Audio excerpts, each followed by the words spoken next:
Welcome my channel. नया start में सबका मैं स्वागत करता हूँ। आशा करता हूँ आप लोग सब स्वस्थ होंगे। तो ये आपकी आफ्टरनून की रीडिंग है गाइस। आज के रीडिंग के टॉपिक थोड़ा अलग है। आज के रीडिंग के टॉपिक है कि हम जानने की कोशिश करेंगे कि आपके लाइफ में कौन है वो शत्रु, ठीक है, या फिर कौन है जो एनवी का काम कर रहा है, जो आपके लाइफ में हमेशा तकलीफ़ परेशानी पैदा करता है, आप दोनों को एक नहीं कर पा रहा है। तो हम जानने की कोशिश करेंगे वो क्या करने वाला है आपके लाइफ में। जनरल रीडिंग है एंड टाइमलेस रीडिंग है। तो रीडिंग शुरू करते हैं। मेरे जितने भी सारे सब्सक्राइबर्स एंड व्यूअर्स हैं सबको थैंक यू सो मच। तो रीडिंग में क्या आता है, जो भी आता है मैं बोलूँगी, ठीक है। ये रीडिंग आपके साथ रेजोनेट कर सकता है या फिर नहीं कर सकता है, ठीक है। हम जानने की कोशिश करेंगे कि आपके लाइफ में कौन है जो आप दोनों को एक नहीं कर पा रहा है और वो क्या अभी करने वाला है आपके लाइफ में। तो देखते हैं वो कौन है, उसके बारे में थोड़ा जानने की कोशिश करेंगे। फर्स्ट कार्ड हम लोग के पास आ गया है 5 of pentacles.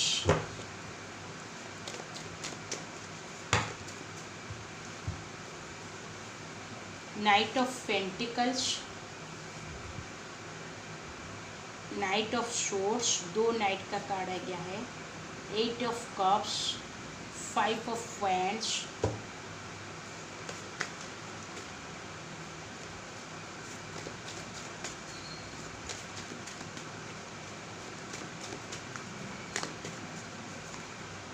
S of source. Bottom of the deck है 8 ऑफ पेंटिकल्स, ठीक है।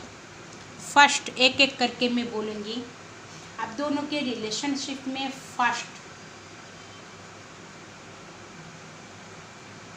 आपके या फिर आपके पर्सन के कोई हेल्थ इशू है जो आप दोनों के रिलेशनशिप में एक जो एनवी का काम कर रहे हैं। आपका हेल्थ इशू के वजह से आपके पर्सन आपसे दूर रह रहे हैं, या फिर आपके पर्सन के हेल्थ इशू के वजह से आपके पर्सन दूर रह रहे, या फिर आपके हेल्थ के इशू के वजह से आप अपने पर्सन से दूर रह रहे। ये एक पहली, या फिर कोई इनके फैमिली मेम्बर है जो हेल्थ का बहुत ज़्यादा हेल्थ इशू है, इसलिए ये पर्सन आपसे दूर रह रहे हैं, या फिर इस पर्सन के फैमिली मेम्बर से कोई हेल्थ इशू है जो इनको आपसे मिलने को मना किया है, बात करने को मना किया है, कोई कसमें शायद दिया है। ये पर्सन डेफिनेटली उसके वजह से आप दोनों के रिलेशनशिप में दूरियां आ गई है।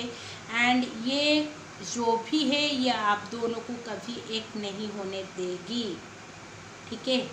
दूसरी चीज़ ये है कि ये पर्सन शायद कोई ट्रैवल एजेंसी में काम करे, या फिर ट्रैवल के काम कर रहे हैं, या फिर इस पर्सन के कोई ऐसे बिजनेस है जो ट्रैवल से रिलेटेड है।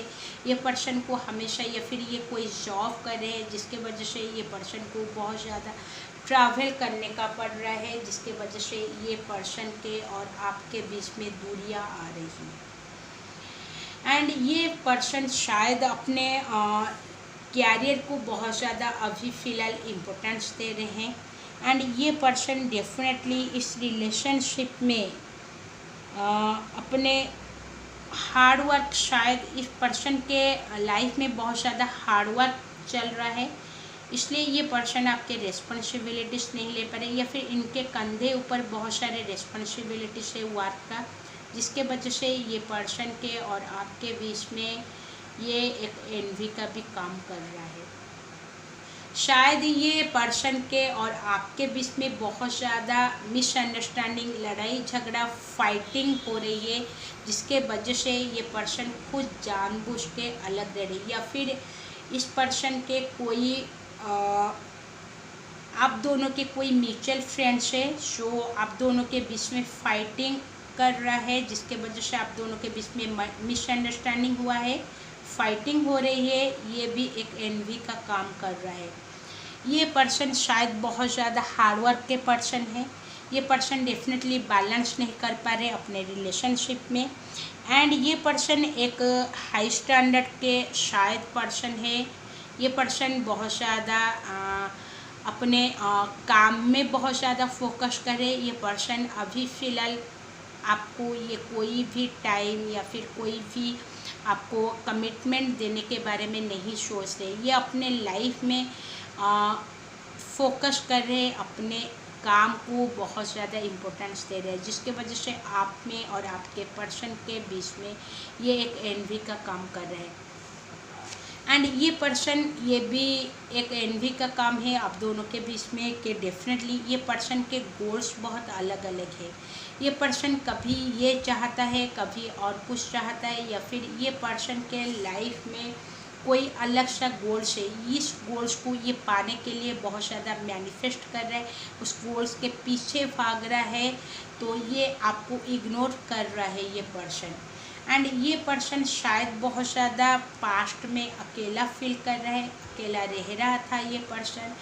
एंड ये पर्सन शायद अपने लाइफ में अकेला रहना चाहते हैं। जब भी आपसे इसकी मुलाकात हुई, ये पर्सन अपने पास्ट को नहीं भुला पा रहा है। शायद ही इसके पास्ट बहुत ज़्यादा पेनफुल है, तो इसके वजह से आप दोनों के बीच में दूरी आ रही है। एंड ये भी हो सकता है कि शायद ये पर्सन आपको अभी फ़िलहाल क्लैरिटी देने के बारे में नहीं सोच रहे, या फिर ये पर्सन को कोई आइडिया नहीं है कि आपके साथ कैसा डील किया जाए, या फिर ये पर्सन को ये भी आइडियाज़ नहीं है कि आपके साथ वो फैमिली चाहता है कि नहीं, या फिर ये पर्सन साफ साफ आपको मना कर दिया है कि ये पर्सन और आपके बीच में अभी मैरिज नहीं होगा, ये डेफिनेटली आपसे डिटैच हो रहे हैं। तो ये पर्सन शायद अपने लाइफ में कोई फ्रेश स्टार्ट करने के लिए आपको बोले हैं, मूव ऑन के बारे में ये पर्सन सोच रहे हैं, जिसकी वजह से आप दोनों में अभी दूरियां आ गई है। ये एक एनवी का काम कर रहा है। एंड ये पर्सन के लाइफ में कोई, किसके साथ ये पर्सन बहुत ज़्यादा अटैचमेंट थे, तो उस पर्सन का डेथ हो गया है। तो ये पर्सन उसको नहीं भूल पा रहा है, ठीक है, ये एक चीज़ है। तो ये थी रीडिंग गाइस। ये रीडिंग आपके साथ कितना रेजोनेट किया, एंड ये इस रीडिंग के थ्रू आपको कुछ हेल्पफुल मैसेज मिला होगा, तो प्लीज़ मेरे चैनल को लाइक, सब्सक्राइब एंड शेयर कर दीजिए। एंड अच्छी लगी होगी तो प्लीज़ कमेंट बॉक्स में कमेंट करिए। एंड इस रीडिंग के कुछ भी मैसेजेस आपके साथ रेजोनेट किया हो तो प्लीज़ कमेंट करिए। Thank you so much.